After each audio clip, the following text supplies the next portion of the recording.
This is TWiT. So we had Martin Shkreli in the show last week as our tip of the week. The tip then being don't solicit assault because you could wind up losing your bail and wind up in jail or otherwise wind up in jail. This was over his Facebook post asking people to putting a bounty on Secretary Clinton's hair as she goes around and does her book tour. That was ill-advised. It seems this whole Wu-Tang album thing seems to have been really ill-advised as well. Let's catch you up if you're not up on what happened in 2015. Part of the reason that Martin Shkreli is notorious is not just for his price gouging in the pharmaceutical industry, but because he bought this supposed Wu-Tang album that was a limited edition CD. And here's where we get to whether or not people still listen to CDs. I guess this is one way in which they do. That came in this amazingly gaudy and elaborate packaging and sold at auction to Martin Shkreli for $2 million. And at that point, his rights that he purchased with that album were basically that he could do anything he wanted to with it except sell it. I didn't look at all of the terms, sell copies of it. So if he wanted to release it into the, to let the world's Wu-Tang Clan fans listen to it, he could do it, I think, as long as it was non-commercial. But no, he's chosen not to do that. And in fact, since he's fallen on such hard times and taken to soliciting assault, he decided to sell said $2 million album that he bought, CD in the weird case. But unfortunately, now that he's on hard times, there he is. If you're watching the video, he posted it on eBay with a very pathetic photo of himself and a note saying he's selling it. He fetched just over $1 million for it, so lost about $1 million on it. And now there's this swirling controversy about whether it even is a Wu-Tang Clan album. So in the midst of all his legal woes, Martin Shkreli might have to be hiring someone to look into whether he got what he paid for, whether there was some sort of breach of contract involved when he bought the thing, some sort of fraud in the inducement of the purchase. Because now there is a bunch of speculation that no, this wasn't even what we would think of as a Wu-Tang Clan album. And there's a very detailed piece at Bloomberg that we have in our discussion points, which you can review at your leisure at tagpacker.com/user/thisweekinlaw. Find episode 400 there. And it goes through the various arguments and assertions and firsthand accounts by people who were involved in tracks that went onto this thing about why it's not maybe perhaps a Wu-Tang album. I kind of got lost in the weeds in that article, so I'm going to let others try and sort all that out. Emory, thoughts? Like, I am not going to disrespect the Wu-Tang Clan, so I don't want to. I don't want to say anything inappropriate. That was why one of the jurors got bounced from Shkreli's trial. Yeah, he said he thought that he was guilty and had done it, and he wasn't going to let him slide out of anything. And then he added, and he disrespected the Wu-Tang Clan. So, you should. Out, weren't you just on call for jury duty yesterday, Emory? Yeah, I should have. Yep. One to file away. So Once Upon a Time in Shaolin still has not been listened to by the public at large. Shkreli himself said he didn't listen to it at length or something like that.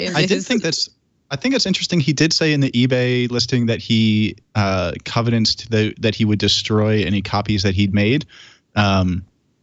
It's just kind of interesting. I don't know. I haven't really processed this entirely, but he's not only selling the exclusive limited print CD, but he's selling, apparently, according to him, the only copy of the CD that he bought, and I guess he could have made a copy of, but right. I don't know. This is getting shades of the Redigi case, right? Yeah.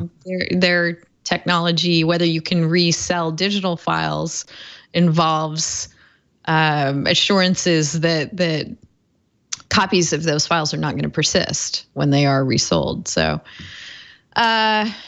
fascinating Wu-Tang related story. Matt, thoughts? Oh, I'm going to go with Emory here and not disrespect the Wu-Tang. But there was just a lot going on in the network of building an album with people across the country and across networks.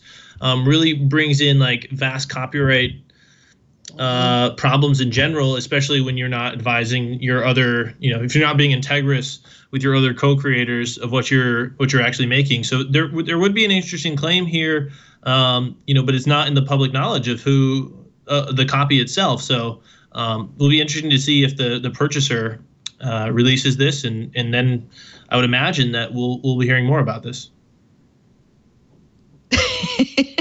This Bloomberg piece is just full of gems.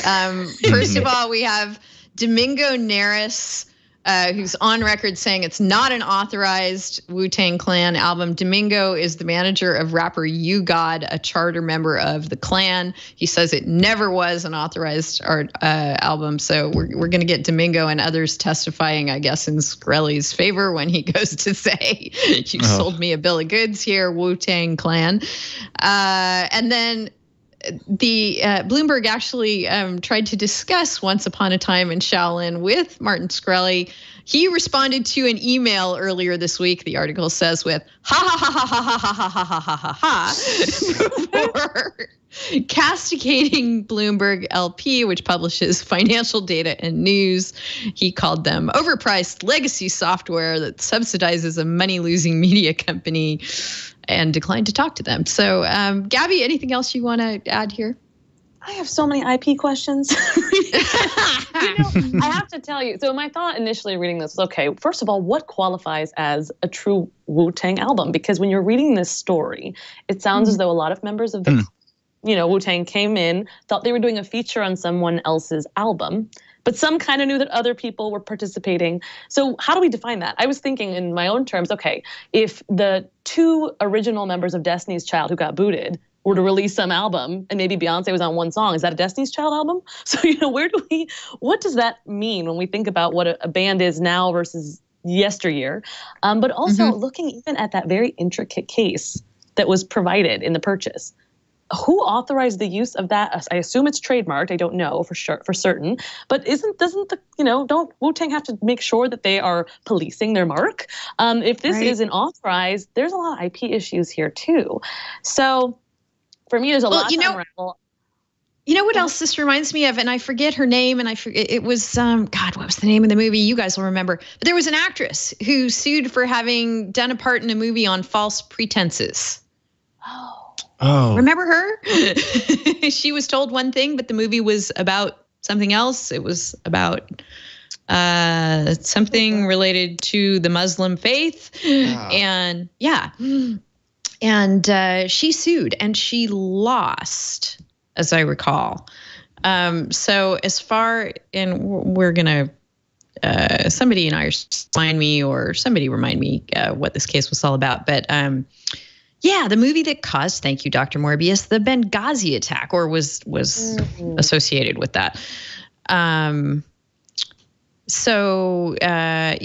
This sort of recording me or recording my performance under false pretenses argument seems to raise its head here as well with these Klan members.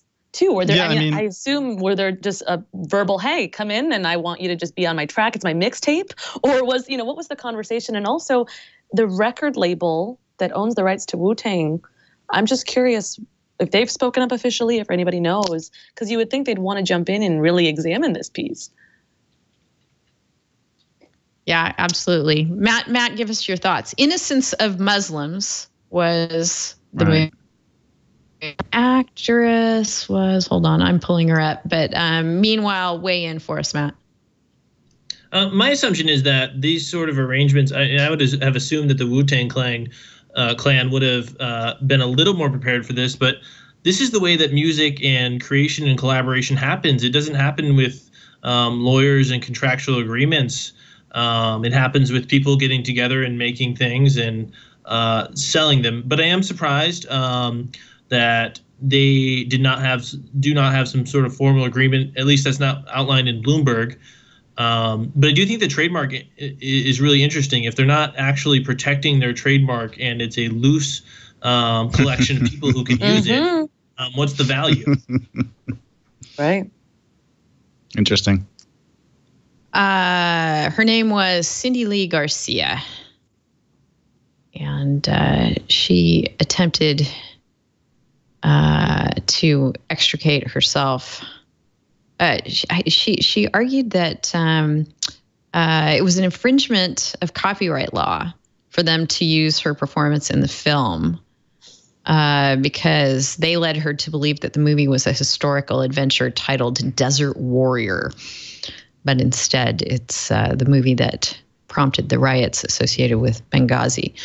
So, something the Wu-Tang Clan might want to consider, although Cindy Lee Garcia did not fare too well in her suit.